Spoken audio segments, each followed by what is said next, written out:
Welcome, everyone. This is so exciting. Welcome, Mr. Benefield. I just want to say thank you. You actually were the first person, I'm not really sure if you remember, but you were the first person I met when I arrived. Right on campus. You were walking around and I thought, oh, this man looks so friendly. I'm going to stop and talk to him.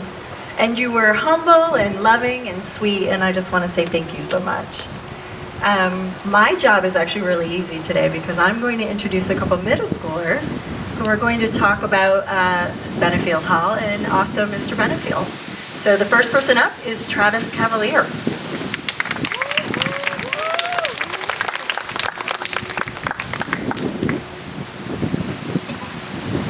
In 1969, Miss Tiggy Benefield had an idea that would change St. Simon's Island forever.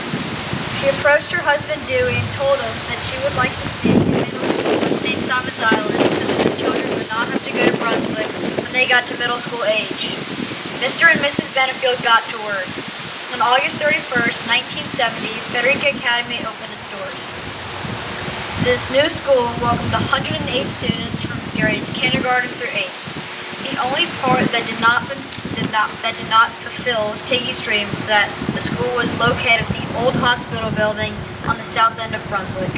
So the Benefields, teachers, and parents kept working on phase 2 of their project. This school was growing and had lots of support.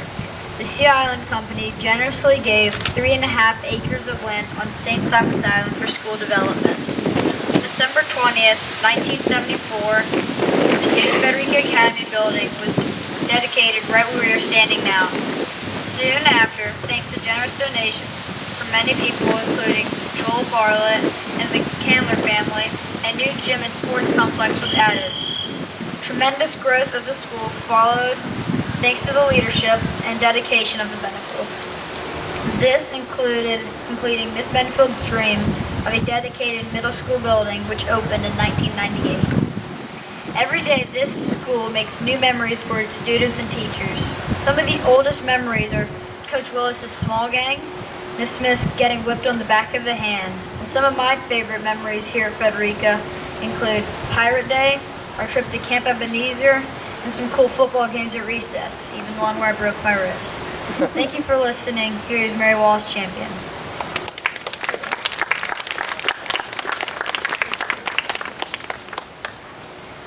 We are here today to honor the Benefields for their generous contributions to our school. Over all the years, Mr. Benefield's children and grandchildren have attended Frederica Academy.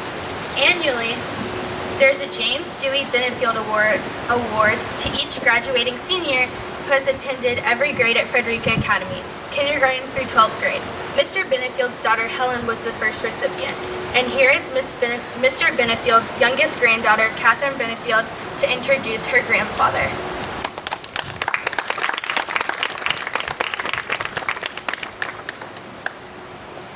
Hello, I'm Catherine Benefield, a junior here at Frederica. My grandparents, Dewey and Tiggy Benefield, have helped found Frederica. My grandmother was always eager to start a new school here on the island, so my grandfather decided to take action. 20 years ago, my siblings were in 1st and 2nd grade at the time, and they participated in the ribbon cutting to celebrate the dedication of Benefield Hall, which is now considered the middle school hall. My grandfather worked at Sea Island for 40 years, chaired Georgia Port Authority, founded the Fort Frederica Foundation, and was a former trustee at the University of Georgia Foundation. Therefore, my grandfather was extremely hardworking and is always putting others before himself. He has always been so selfless and values the importance of education. On top of that, he's inspired me to do my best, try my hardest, and achieve my goals. It is my honor and privilege to introduce my grandfather, Dewey Benefield.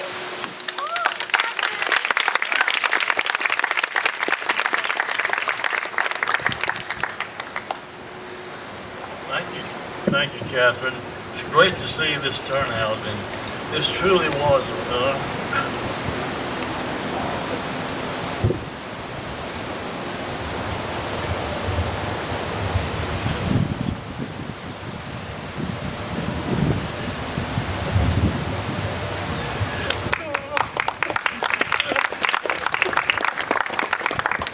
maybe I should give the speech.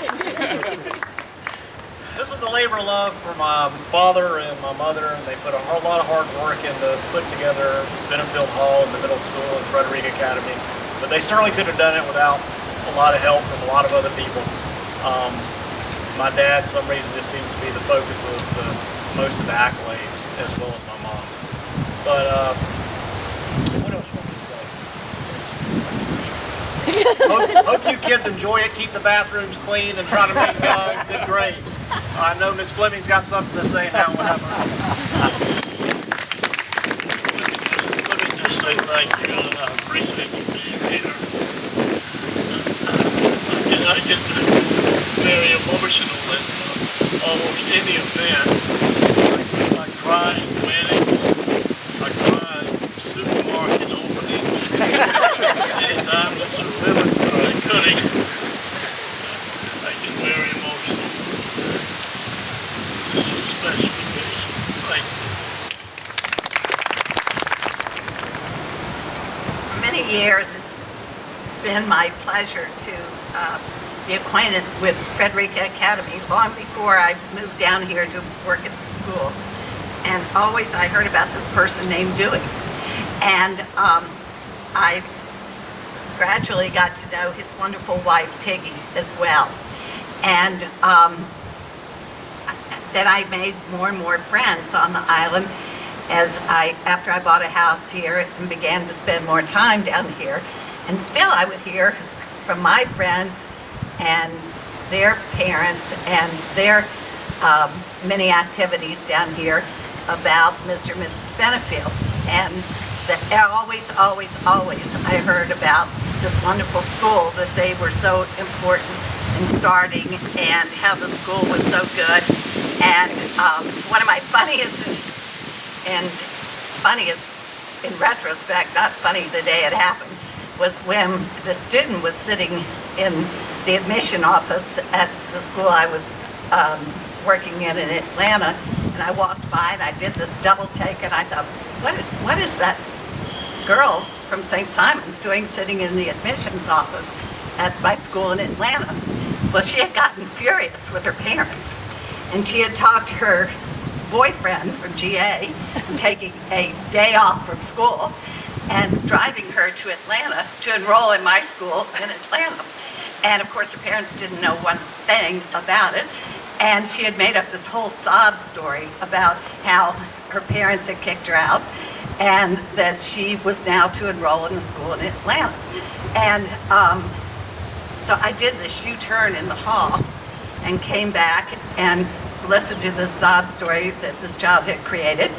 And in the meantime, I went to another building on the campus and waited for this child to leave the admission office, and came back and explained to the admission director that this child did not come from a home that tortured children, did not come from a home where they didn't feed her.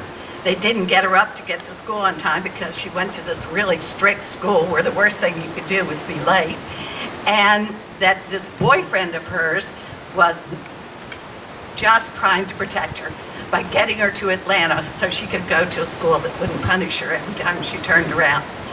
And I said, none of this is true. I know this family very, very well. They probably just had an argument because she sneaked out, and which was the absolute truth. And I said, I think we ought to sit down and call her parents. Well, of course, they were frantic. They didn't know where she was. She had run away from home with this boyfriend.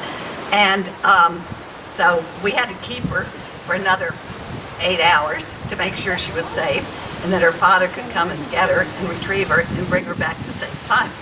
In the meantime, the parents, who were not torturing this child, had contacted Mrs. Benefield because they couldn't find Mr. Benefield, and she said, I don't think we'll discuss this with Dewey today.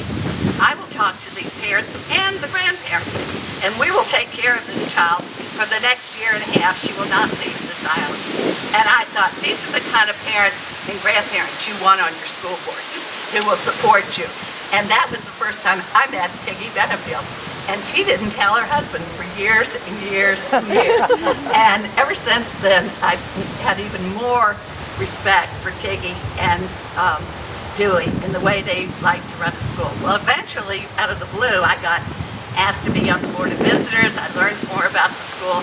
And then one glorious evening, I got called and asked if I would like to be head of this school.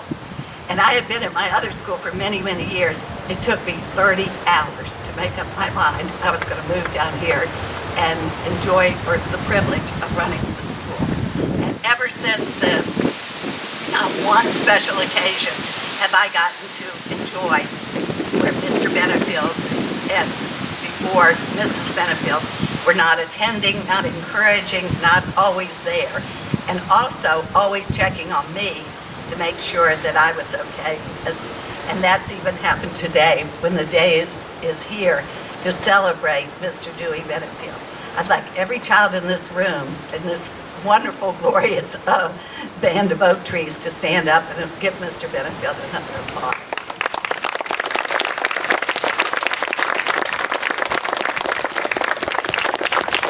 Thank you very much. Please sit down.